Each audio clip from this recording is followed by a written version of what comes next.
Good morning. I'm already showered. I already started cleaning up. The babes went down early.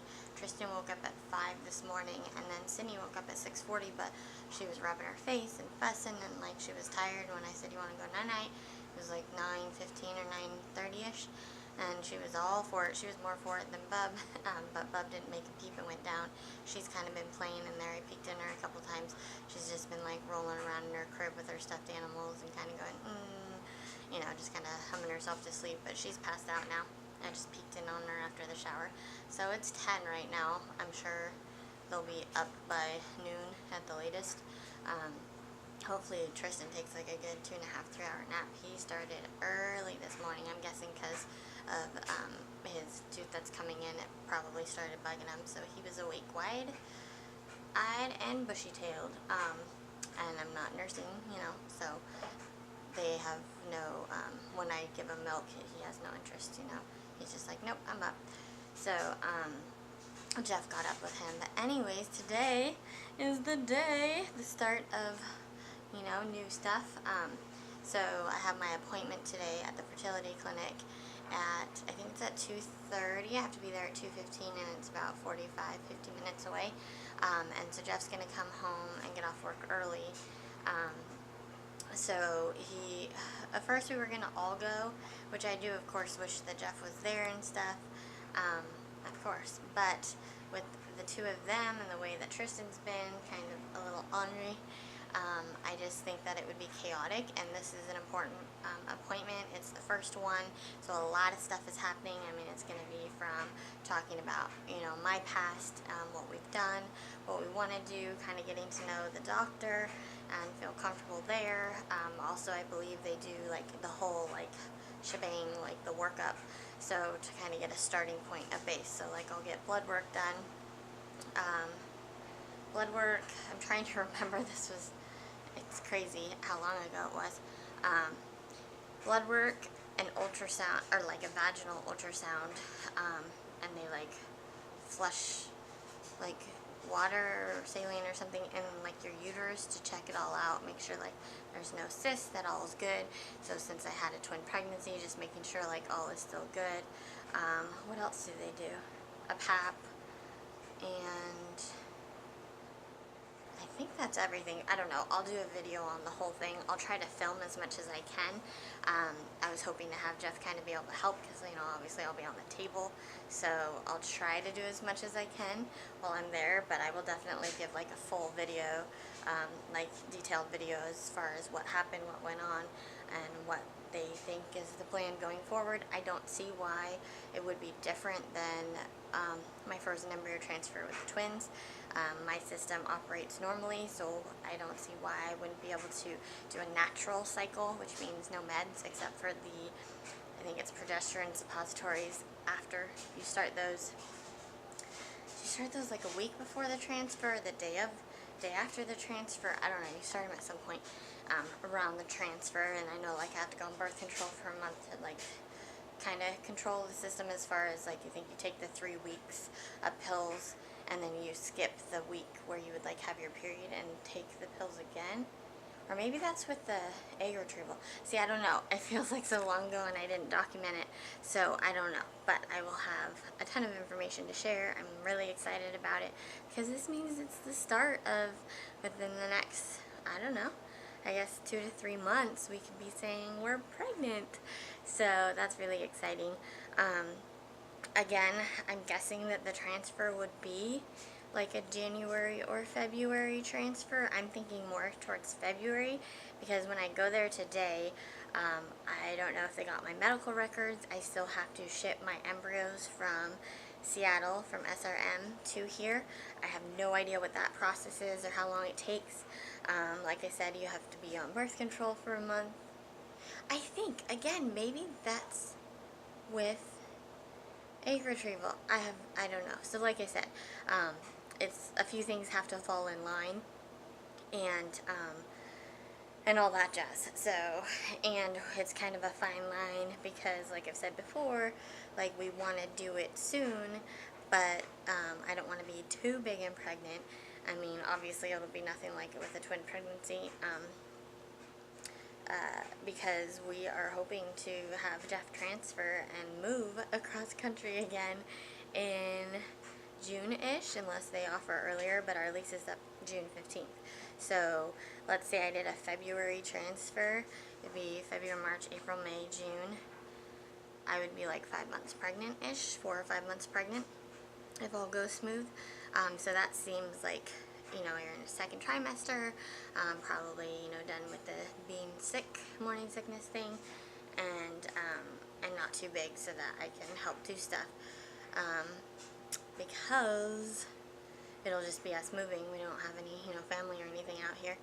And again, that's why, like, Jeff can't come today because he needs to stay home with the babies so that they're not running around being crazy and crying or whatever, so I can focus and do what I need to do. And the rooms, I mean, even at SRM, the rooms, you know, didn't fit a lot, so it's not like I can bring a double stroller with twins and, you know, have it be all chaotic. They still need to do what they need to do and focus. So, yeah, I'm excited though. It's gonna be cool. I'm ready for this. Oh, the other thing I need to find out is where they stand with breastfeeding. So I haven't talked about it in a while, but I am still night nursing. Originally, the plan was, you know, every week cut it out, and within 3 weeks-ish, I was going to be done. So, you know, I went through the first week, you know, of night nursing, and then I just was like, nope, I'm going to give them 1 more week. My supply, like, my boobs were still really itchy. They still felt full. Like, it was just a quick change for my boobs and just my history of having mastitis. Like, it wasn't anything I wanted to go down. So I was like, this was like a quick transition from, like, a very full supply to go to nothing. So I was like, I'll do 2 nights of night nursing. And then we are on week 3.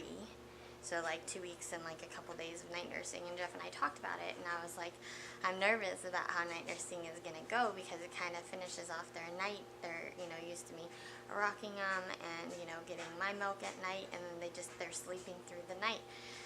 So, I don't know, and we kind of would just have to alter the night routine a little bit just to make sure they got milk and, like, do dinner a little bit earlier, and then have them drink some milk. And then I told Jeff I don't know if I would, like, rock them with milk, but then you have, like, it sitting on their teeth, or would I, you know, give them milk and then rock them and put them down, or would we just put them down?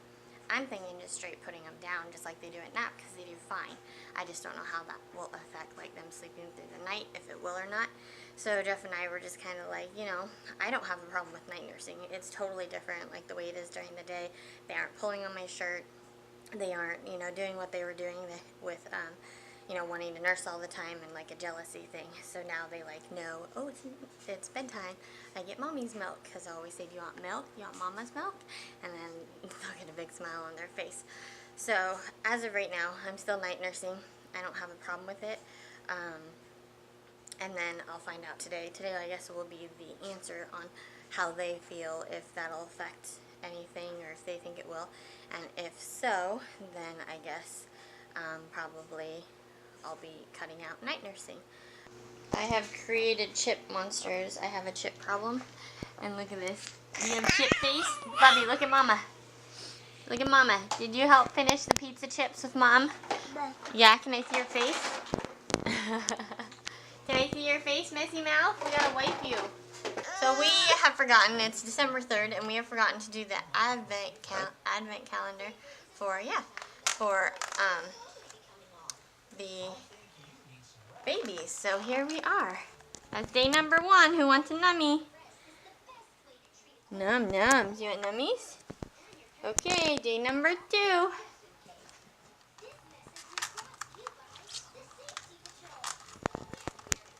One more nummy? Oh, Sissy is just savoring that chocolate. Num num. Is that good? And day number 3. Sissy's watching you. What do you got, Dad? Num. All done. Alrighty, Jeff got home, got the babes all dressed and ready. Now he's gonna feed them lunch. So I am headed out to my appointment. It is 1 o'clock. I'm supposed to be there by 2:15.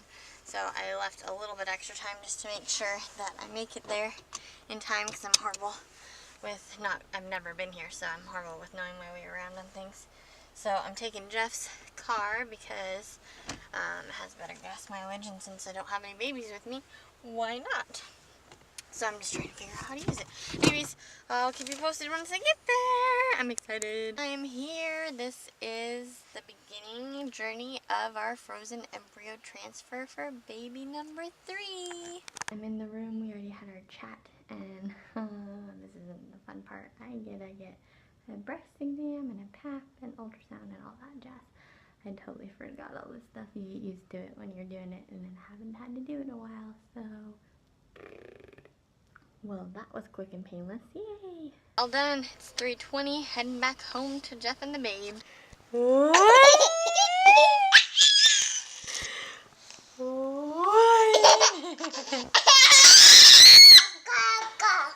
What are you doing? What are you doing?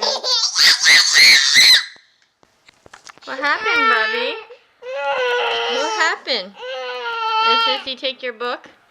Babies are fast asleep, and we are going to watch the movie Tammy, see how that is, and call it, what? You don't even know if it's good or not. So we're going to watch that and hang out for a bit. So we're going to call it night.